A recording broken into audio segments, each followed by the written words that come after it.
I don't know how you talk about the negatives and you don't talk about these refs. Like, oh my God. It just felt like every 5 seconds there was just a flag thrown on the Bills. And I'm trying to like find the penalties on what we did here.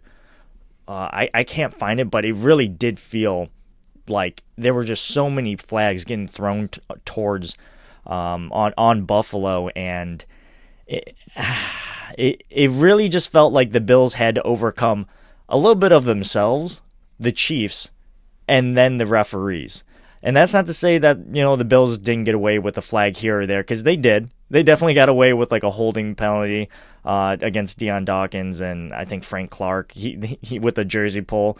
But it just overall, like that kind of play that Deion Dawkins got away with, I felt like the Chiefs were just getting away with that stuff all night long.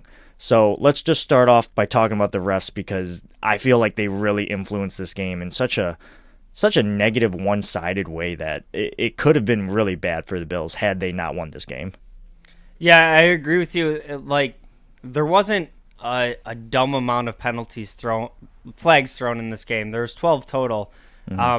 For me, it was more the ones that were missed, and the biggest one, the one that I can't ignore and say that it's kind of, part of the game, human error, all that, was that Chris Jones tripping on Josh Allen. Oh my God, I forgot about that. Yeah, and we saw Josh get up, and he's all fired up, and you and I both know, like, Josh likes to chirp the refs. He likes to, try to get He the was call. pissed.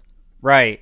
So when they showed that replay, the first time through live action, I was like, maybe. I don't know, that looked weird. And then when you see it, and like, it's blatant. It's very obvious. And for me, that's a call where you have the back ump, like, he's looking at the quarterback. They're looking for the roughing the passers. They're looking for all that stuff in the backfield, the holding, and like the play happens at the ball, and like to miss that is Inexcusable.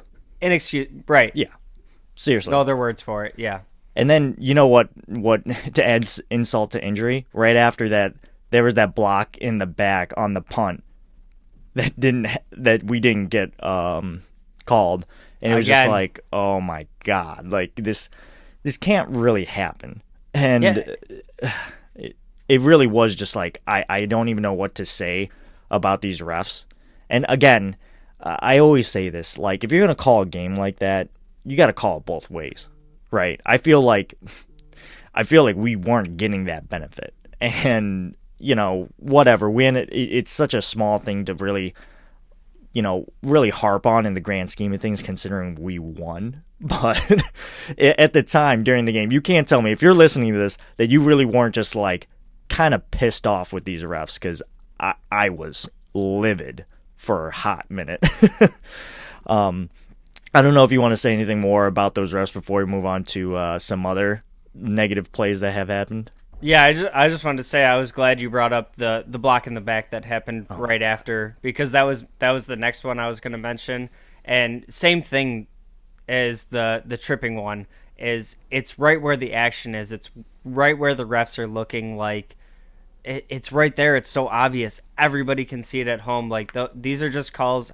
I understand, there's some holding, some pass interference that might fly under the radar a little bit with the speed of the game. But these ones that are happening, right where the ball is, right where the action is, these are calls that need to get these calls right.